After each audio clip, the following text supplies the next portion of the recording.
Omusajja yandeetera ebizibu nange kuba bindi yanteeka mullo. Doctor, you have inspired so many of us. Led us to problems, but also led us to greatness. We owe it to you. Uganda owes it to you, East Africa and Africa and the world. You're one of the many living legends in our midst. We thank you very much. We honor you. And it's my honor, Doctor, to invite you to share your wisdom with us, sir.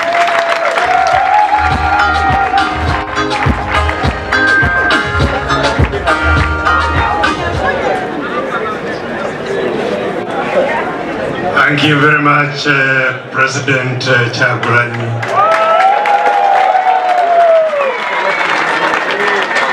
My colleagues, the leaders who are gathered here, all of you, ladies and gentlemen, our God is good. And all the time, that's his nature. Give a loud clap. Twaze kwebaza Katonda n'okumusaba. Twaze kukola ki? Kwebaza Katonda n'okumusaba. Era twagala tumusaba olwaleero atuwulire. Era twanukule. Kubanga ebigambo bye ebirala tubyogedde ne biggwaayo. We have talked enough. Mu bintu ebirala ekisigadde kukola. Kola ki? Kola. So, I am very, very grateful to the National Unity Platform and you, President Robert Kyagulanyi, for hosting us today, this momentous occasion when we jointly pray for all these victims of gross human rights violations, and when we pray for our country. Thank you for hosting us today.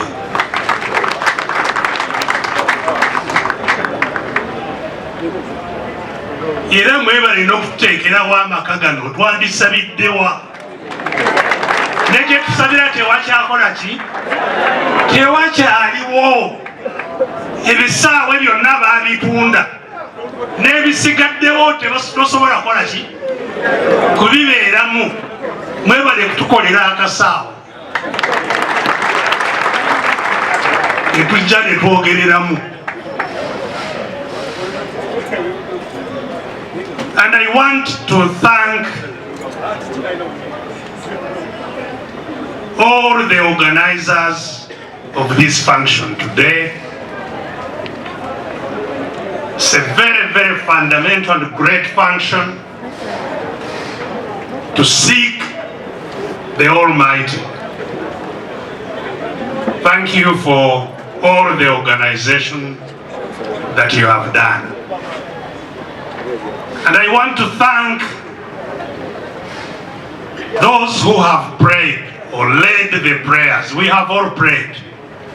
But those who have led our prayers today, katubakubireko mu ngalo, abatukulembedde okusaba kwa leero. Ngalo ezo twetaaga era tulina okuzibakubira, kubanga nga bwe muwulidde abakulembera eddiini zaffe be twasaba bajje batusabire tebakoze eki? Tebalabise. Njagala olwaleero okwongerako nti nabo tubasabira. Twesabidde ate nabo tukola ki? Tubasabire basobole okutegeera obuvunaanyizibwa obubaliko. Kubanga, as we all know,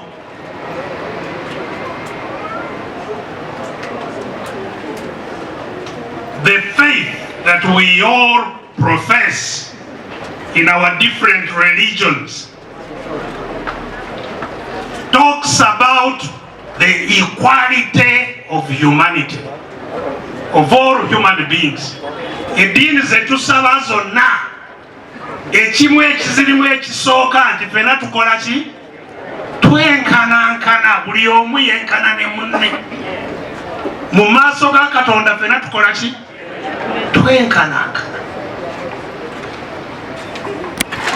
Naye abali wansi n'abali obubi be beetaaga n'okusinga nnyo obukulembeze bw'abo abatukulembera mu ddiini. You don't pray for the saved. You can tosobola kusabira, sisobola kusabira ng'asooka n'esabira Pastor Bwanika. Ate nga n'ebyokusaba yakola ki? Yabinsinza.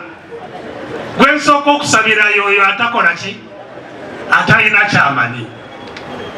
So it's sad that we are here praying for ourselves, praying for the victims, when those whose responsibility it is to pray for us have not answered our request to come and pray for us.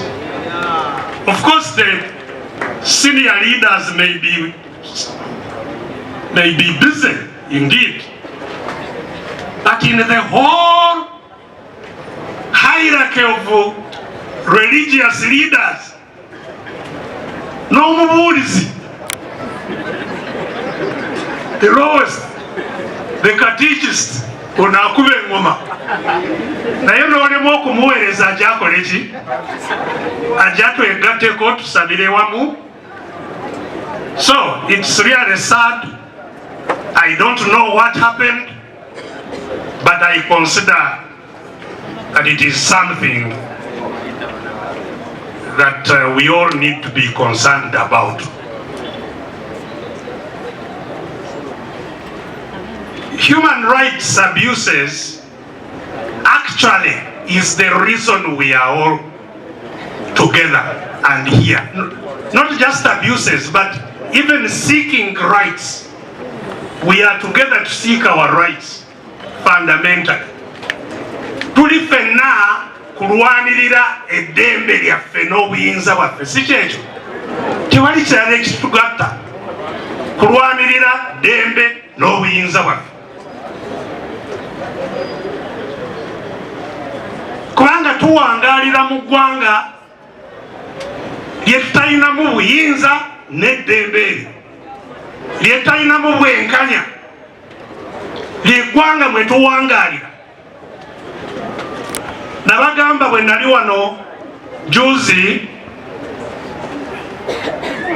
nti mwaka gwe tugendamu gujja kuba mwaka gwa 62 kuva lwe twafuna independence, nga n'okutuusa leero teri mukulembeze n'omu gwe twali tukoze eki?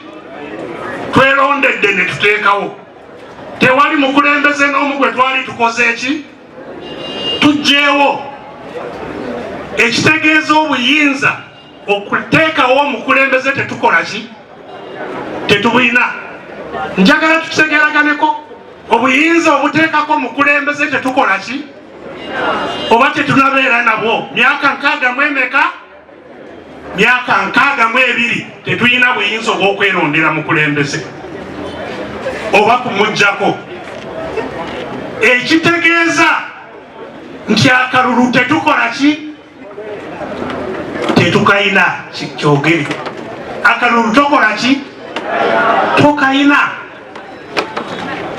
Singa twalinako emyaka 62 twali badde tukakozeseza. Kalulu tetukola ki? Tetukayina. N'olwekyo tulwana tusobole kufuna ki? Akalulu ke tukozesa kufuna bye twagala, kusalawo kye twagala mu ggwanga.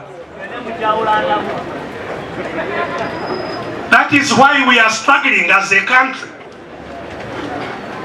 So the right to choose, we don't have it. Let alone the right to life, the right to freedom of expression, the right of eddembe lyonna erituweebwa ssemateeka tetulirina lyetulwanirira. Kati eddembe njagala tutegeeragane oba ffenna tulwanirira ddembe lyaffe. Eddembe lya buli muntu yenna, si lya kibiina. Simanyi tutegeeragane. Tulina ebitwawulamu mu bibiina, naye eddembe lye litugata ffenna mu bibiina. Simanyi ntegeerekese. There are many things on which we don't agree as parties, but all of us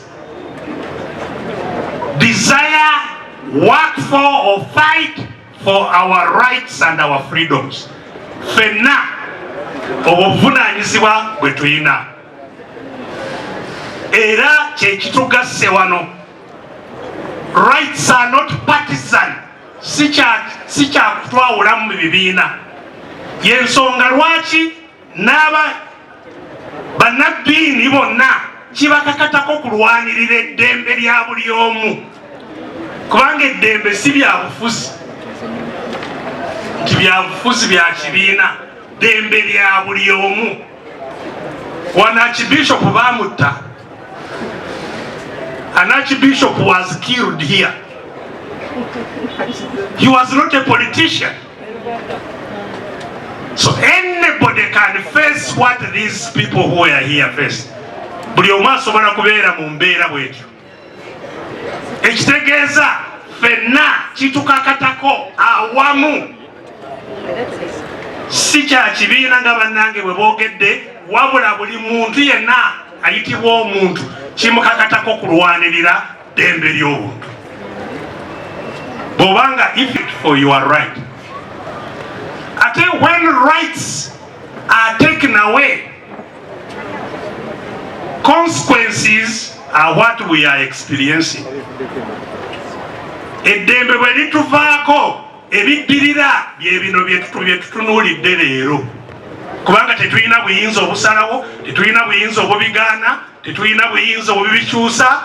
Kati ekiddirira abalina obuyinza obwo okukola kye bakola kye baagala.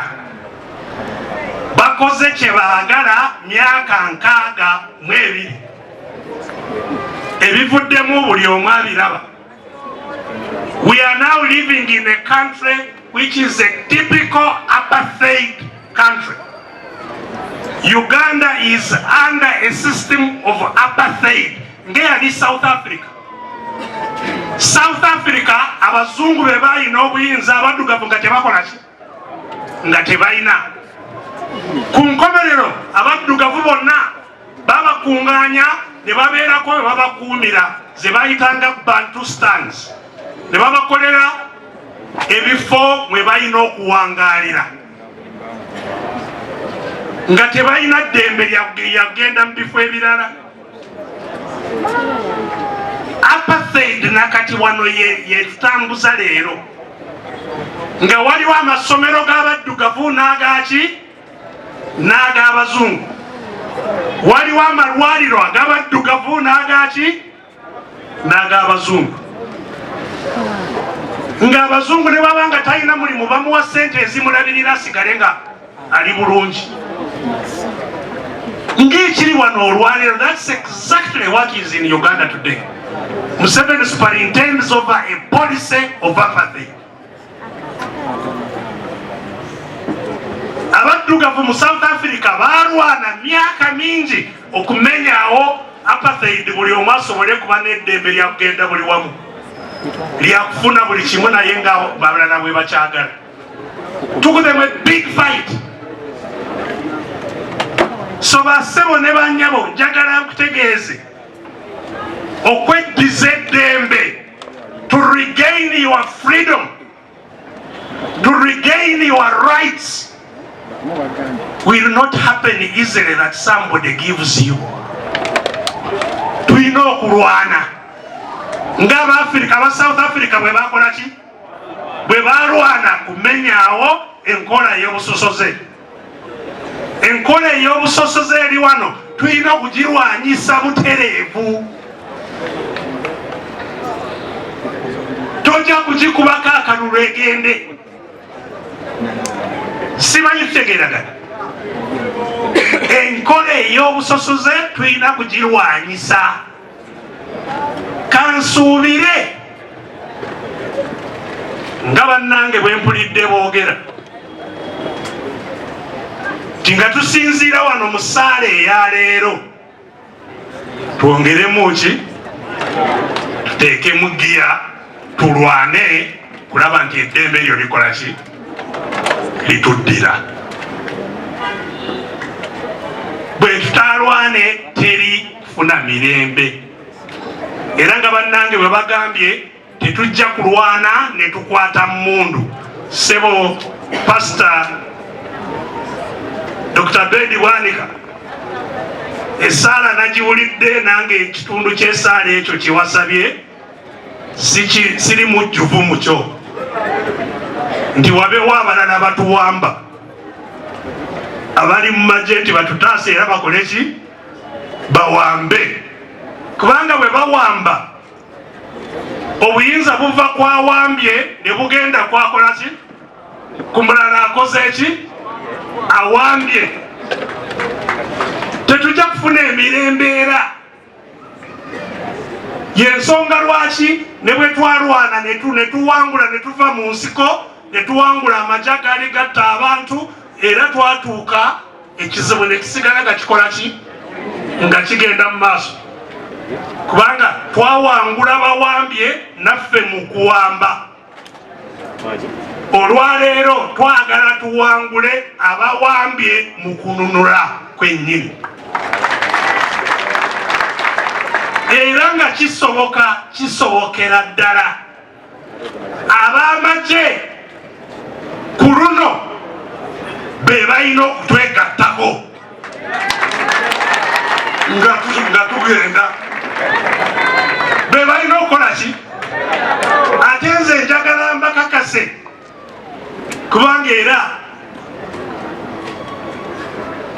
nze ndi munnamagye n'abalala banaffe bannamagye twogera nabo bali bubi n'okutusinga. Waliwo neyakyogeddeko wano ne poliisi eri bubi kukola ki kutusinga. N'abalala bali bubi. So nabo era balinze tubalage ekkubo nabo bakole ki batwegatteko. Tuleme kubatunuulira ng'abaana atukulembera mu lutabaalo luno. Ffe tulina okubakola ki okubakulembera. So bassebo ne bannyabo kansuubire nti nga tugenda mu nnaku zino enkulu tujja kuzigendamu era twongere okusaba. Kubanga buli lutabaalo lwonna lwetaaga maanyi gaani? Amaanyi ga Mukama. Naye nti bwe tunaamala okusaba ne tumala kuwummula nti tusituke mwaka nga gutandika nabasoomooza luli nti abaffe bajjajjaffe kyabatwalira myaka 62 okugoba abazungu. It took 62 years for our ancestors to free Uganda from British rule. They did not have telephones, they were not educated, but it took them 20 years, 62 years. Naye kati ffe abasomye abalina amasimu abawuliziganya abalina social media tuli ku Facebook wa guno omwaka ogusigaddeyo gwe gwa 64 bajjajjaffe era batuwangule nga bo bawangulira mu 62 nga tukyali wano. Situka tutambule. Situka tukoleki tutambule. Era nze olwaleero mbadde ngamba banaffe bano, I've been telling my friends I'm now approaching 68 years. Our Bible, those of us who believe in the Bible, says our years are 70. Bible yegamba nti emyaka gyaffe giri 7. Bwe tuba n'amaanyi ewera 8, sobola okuweza 8. Okweyongera mu kuyita mu 8 mutawaana kubeerako. Era mwami Museveni yeerimba okuggyako age limit kubanga waliwo etavaawo eyewaggulu. So kati nze nsigazizaayo emyaka emeka munyambe nve wano nga tuli mu ggwanga eryeyagaza. Ntalo ze tulwanye zonna tuve wano nga zikoze eki nga ziina ekivuddemu. Mwebale nnyo, mwebalire ddala. Njagala Christmas yonna mukole ki? Muwoominge mu Christmas, muwoominge nga bwe musaba. Omukama bampeera omukisa. It's symbolic of the crisis we have in this country. But the only reason that could be is fear, which is unfortunate in 2 ways. And maybe let me give advice to those who lead faith institutions. When you're a leader of a faith organization, you are a shepherd. We're not asking them to be partisan at all, but we are asking them to be shepherds. When they're invited to State House, they should go. If they're invited to Koro, they should go, as they normally do. It's an opportunity to take that platform and speak to power. Commend them for what they are doing right. Put them to task where they have gone wrong. That's leadership. More so when you are a shepherd. Because when you are a shepherd, when you are a faith leader, at least those in the Christian denominations, because I know the Bible, I don't know what the Quran says in that regard. God in the Bible says, "Fear not, for I am with you." So when you let a human being terrify you, it means that you are fearing that human being more than you fear God. You have lost your responsibility as a faith leader.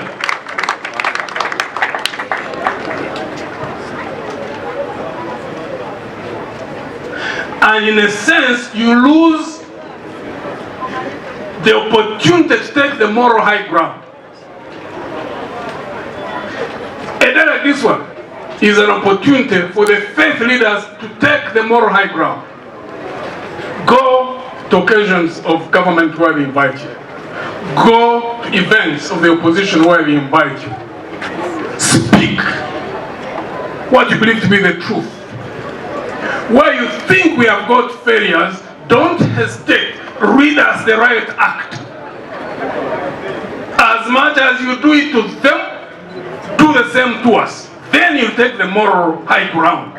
If you don't do that, you are simply putting on cassocks, but you don't fit the role that you are in.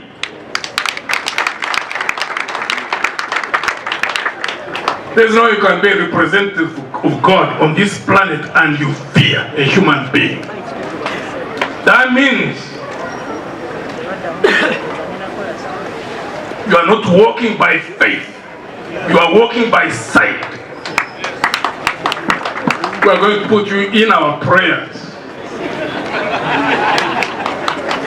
We could have easily become desperate for your non-appearance or on all other occasions when you are supposed to speak and you don't. But we don't look to you as individuals. We want to look to you as representatives of the God in heaven, for those of us who believe in the God of Abraham, Isaac, and Jacob.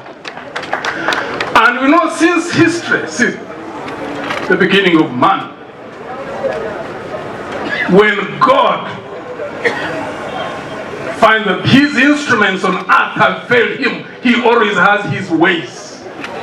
He's not going to be impeded to act because his instruments are not acting in the manner in which you'd want to act. He told Peter, do you love me? Feed my sheep 3 times. Justice, standing for justice, is part of feeding the sheep.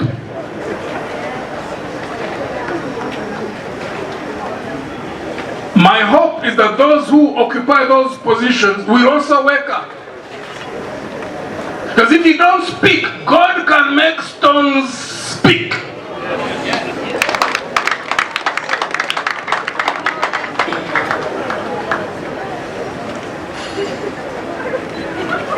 On that, as I end, there is contention. We are contending on the physical front, but all those faith leaders, I believe, would know that we're also contending on the spiritual level. You know the forces that are controlling this country. You know the altars at which they bow. If you bow at the same altars, because if you, get intimidated by those altars, basically you are bowing to those altars. God always has his 7,000, as he told Nabi Elijah. He told Nabi Elijah. When Nabi Elijah was so scared, he said they had killed all prophets. He was the only one remaining, and they were hunting him down, they were about to kill him. God said, I have my 7,000 who have not bowed to Baal. God always has his 7,000. Those who represent God in this country, if you don't wake up, God has his 7,000. So we are not going to lose hope. We are looking to God.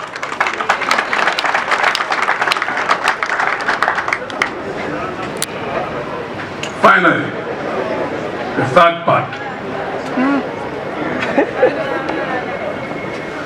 Our responsibility, those of us who are contending for power,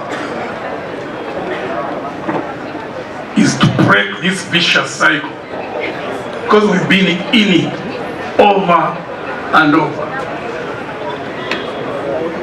So every minute that God gives us, between now and the time when any group takes power, we have to prepare, we have to keep organized, so we don't become like them.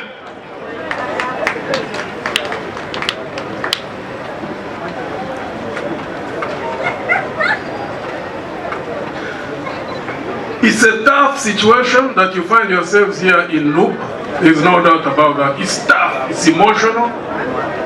When someone puts a boot on people as a way of crushing the spirit of the people, it's tough. It can also be quite tempting. One thing I would like to urge all of us to resist is for them to turn us to become like them. We owe that to the people. We owe that to this country. Because my hope that any group which takes power will lead us to... I don't think he cares. That's why the country is completely crushed. The people's spirit has been crushed to a point where you can buy someone with 1,000 shillings. People's spirit has been crushed to a level that they no longer believe in themselves. Systems are broken down. Systems of... Merry Christmas. Uncle Waf. Uncle Waf. Uncle Waf, go on, take a photo. The media request that we do it from this side.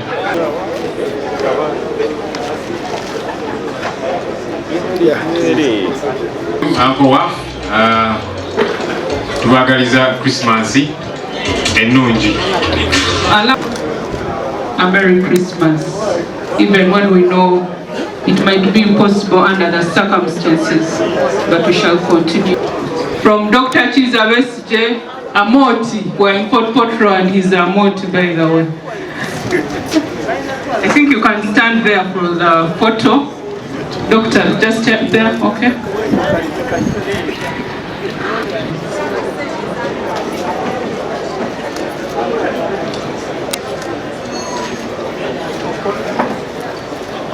The other side.